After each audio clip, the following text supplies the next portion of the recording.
Assalamualaikum warahmatullahi wabarakatuh, Bu Reni. Waalaikumsalam warahmatullahi wabarakatuh, Bapak. Sehat nggih? Alhamdulillah sehat. Alhamdulillah sehat. Terima kasih ya Bapak sudah meluangkan Nggih, waktu untuk bisa sama-sama. bertemu saya hari ini. Amin. Nggih Bu, di pertemuan kali ini saya pengen mencoba menggali informasi dulu dari Ibu. Gimana Bu? LMS-nya ada kendala napa mboten nggih? Kalau LMS insya Allah enggak, Pak. Karena apa ya, saya usahakan sesudah maghrib itu saya sudah mulai mengerjakan. Jadi dan saya usahakan apa yang terjadwal hari itu tuh harus saya kerjakan. Jadi biar enggak menumpuk-numpuk gitu, Pak. Oh gitu. Nah, kaitan dengan pembagian waktu jadwal Bu Reni di rumah dengan pengerjaan LMS, ada kendala? Alhamdulillah enggak, Pak, selama ini karena kalau sesudah maghrib itu kan sudah longgar. Karena saya sama sekali enggak bisa pegang LMS ketika masih di sekolah ya, Pak, ya. Karena saya Oh, full-kan untuk kegiatan di sekolah dan saya selesaikan tugas sekolah. oh, Jadi bisa pegang LMS itu setelah maghrib. iya, iya, siap. Dari yang sudah dipelajari di LMS, Bu, terkait dengan materi, gitu, ada tidak rencana yang ingin Bu Reni untuk kembangkan ke depannya? Iya, Pak. Saya itu ingin mengembangkan komunitas praktisi terutama di lembaga saya sendiri. Karena ini kan yang jadi CGP baru saya sendiri, Pak, di lembaga saya ini. Terus saya ingin, membentuk komunitas praktisi yang ada di lembaga saya ini, karena saya ingin, mentransferkan ilmu yang sudah saya dapat di CGP ini kepada teman-teman saya gitu, Pak. Oh, eh, capaian yang ingin Ibu Reni inginkan nanti yang seperti apa setelah Iya. membentuk komunitas itu? Iya, saya ingin teman-teman, juga bisa menerapkan, pembelajaran yang memerdekakan kepada anak seperti, apa yang sudah saya dapat di CGP ini, Pak. Jadi tidak hanya saja saya yang belajar, tapi juga teman-teman yang ikut melaksanakan gitu. Mungkin yang memang yang mendapat, transfer ilmu ilmu itu saya dulu ya, Pak, ya, karena saya yang mengikuti pendidikan guru penggerak ini. Jadi ketika saya dapat, apa yang saya dapatkan itu saya sampaikan kepada teman-teman. Jadi teman-teman itu juga biar bisa mengikuti, pembelajaran yang pada zaman sekarang sesuai, eranya ini gitu, Pak. Oh, gitu. Eh, Tadi saya menangkap baru Ibu Reni yang ikut CGP, gitu nggih. Berarti di sekolah Ibu ada berapa guru, Bu? Ada 4 guru, Pak. Oh, ada 4 guru. Iya. Dari sisi usia mungkin Ibu bisa menjelaskan dengan Iya, Pak, dibandingkan dengan memang Ibu? iya, memang dari sisi usia itu saya yang paling muda. Jadinya ketika, sama pengawas itu dapat informasi untuk pendaftaran guru penggerak itu, ya Nggih. biasa Pak teman-teman, "Wes, anu Budina aja yang masih muda, Budina aja yang longgar, yang pinter, yang ini, yang pinter IT, yang ini," gitu Pak. Oh, Jadinya gitu. saya berangkat sendiri. Nggih, nggih, Teman-teman nggih. nggak ada yang mau berangkat karena takut dengan pendidikannya yang 9 bulan itu, Pak. Ini satu hal yang saya pengen tahu juga, Ibu. Eh, 4 itu dengan Ibu nggih? Iya, dengan Iya, saya. berarti 3. Yang 3 tadi saya tangkap dari apa yang Ibu jelaskan, memberikan support atau dukungan. Bagaimana perasaan Ibu setelah mendapat support atau dukungan dari teman-teman untuk mengikuti kegiatan CGP itu? Ya awalnya perasaan saya karena terpaksa, Pak. Karena pada waktu itu setiap lembaga itu harus ada yang daftar. Pengawas itu memantau dari grup kepala sekolah, "Ayo siapa yang Oke, sudah daftar? Ini ya, lembaganya mana yang sudah daftar? Siapa yang daftar? Berapa jumlah guru yang daftar?" Gitu, Pak. oke. Jadi, pada saat itu perasaan saya hanya untuk menggugurkan kewajiban, saya daftar aja gitu aja, Pak. Nggih nggih. Jadi dengan terpaksa gitu ya Bu, untuk Iya, awalnya dengan terpaksa, Pak, nah, ketika mendaftar itu. eee, proses pendaftaran tentunya jenengan lalui gitu, mulai dari kirim administrasinya, kemudian mengirim esai, eee, prakteknya gitu kan, sampai sekarang jenengan sudah dinyatakan lolos jadi CGP, sudah masuk di LMS gitu kan. Nah, eee, apa Ibu masih ada rasa keterpaksaan mengikuti kegiatan CGP ini Bu, setelah sekarang sampai di LMS?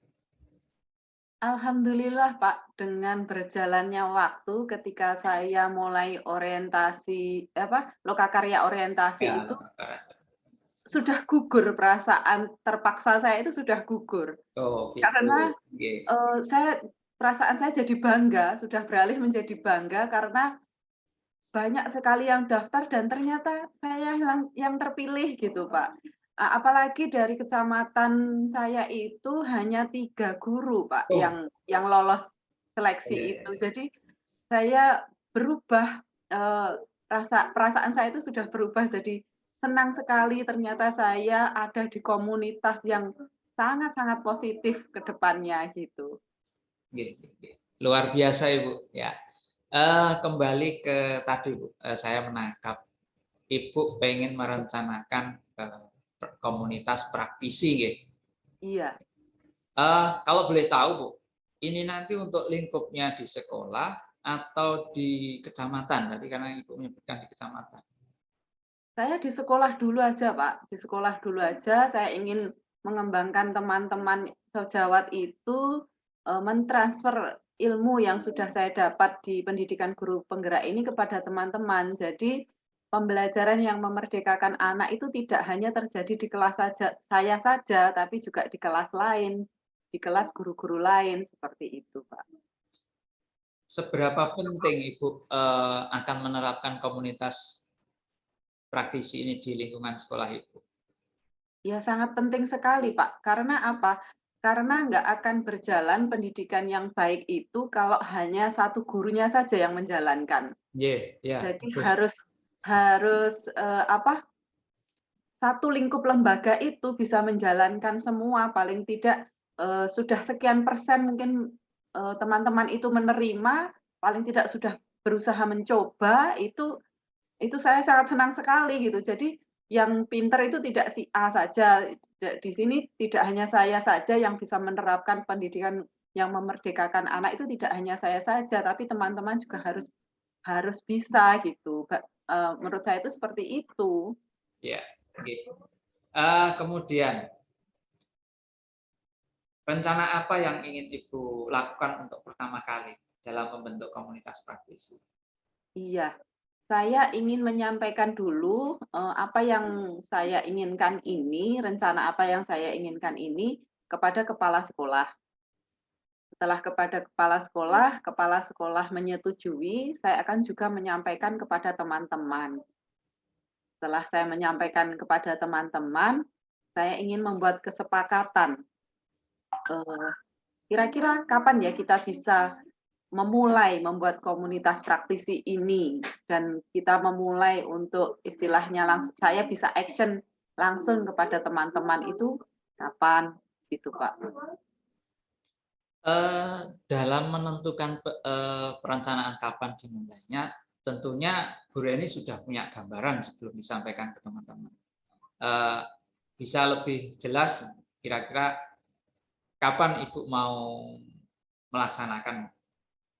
Iya, Pak. Karena ini sudah mau akhir semester ya, Pak, ya. Jadi, karena ini kalau akhir semester itu kan banyak sekali kegiatan yang, menyita waktunya guru juga anak-anak. Mungkin akan saya mulai setelah penerimaan rapotnya anak-anak nanti, Pak. Kan ada jeda waktu ya setelah penerimaan rapot itu, nanti, longgar, libur, waktunya libur. Nah, itu saya bisa, mulai melaksanakan dengan, menyampaikan modul 1 yang sudah saya dapat. Itu kan baru baru teori-teori, baru materi-materi saja dari modul 1 itu, gitu. Mungkin itu Pak rencana saya. Kemudian dalam melakukan kegiatan ini nanti tentunya Bu Reni tidak akan bisa mencapai tujuannya Bu Reni dengan sendiri. Tentu harus ada motivasi, dukungan, dorongan. Siapa saja yang bisa membantu untuk mewujudkan perencanaan yang Ibu Reni gagas tadi? Iya, yang utama kepala sekolah. Kenapa kepala sekolah ya? Kepala sekolah yang memberi izin dan memfasilitasi antara saya juga teman-teman sejawat. Jadi saya meminta bantuan kepala sekolah itu biar bisa memotivasi teman-teman yang lain agar istilahnya mau untuk saya ajak berkembang lebih baik gitu, Pak. Terus yang kedua juga teman-teman sejawat saya sendiri, karena saya juga nggak mungkin kalau teman-teman sejawat itu nggak berkeinginan untuk maju, saya juga akan gagal komunitas praktisi ini karena nggak mungkin terjadi kalau hanya saya dengan kepala sekolah saja gitu, Pak. Kemudian Ibu, apa saja kegiatan-kegiatan di komunitas praktisi yang Ibu gagas nanti? Iya, kegiatannya mungkin satu saya ingin menyampaikan dari modul 1 itu pembelajaran tentang definisi pendidikan menurut Ki Hajar Dewantara itu, karena itu kan cakupannya luas ya Pak ya. Di modul 1 aja ada sampai 4 modul itu. Dan saya harus berulang kali membuka LMS untuk bisa memahaminya gitu kan Pak. Nah, jadi mungkin itu nanti bisa beberapa kali pertemuan untuk itu dan mungkin kalau teman-teman merasa kurang bisa menerima saya juga bisa mendatangkan atau meminta bantuan kepada yang lain gitu, yang sekomunitas dengan saya seperti itu, Pak. Terkait teknis penyampaian apa yang ingin Ibu sampaikan dari modul 1 terutama pemikiran Ki Hajar Dewantara tadi, seperti apa? Iya. Pertama kalau dalam komunitas praktisinya itu ya saya menyampaikan secara kelompok gitu ya dengan guru-guru, terus saya menampilkan slide mungkin, terus nanti ketika saya sudah menyampaikan slide, oh pembelajaran tentang ini tuh seperti ini. Nah, mungkin saya bisa action di kelas, Pak.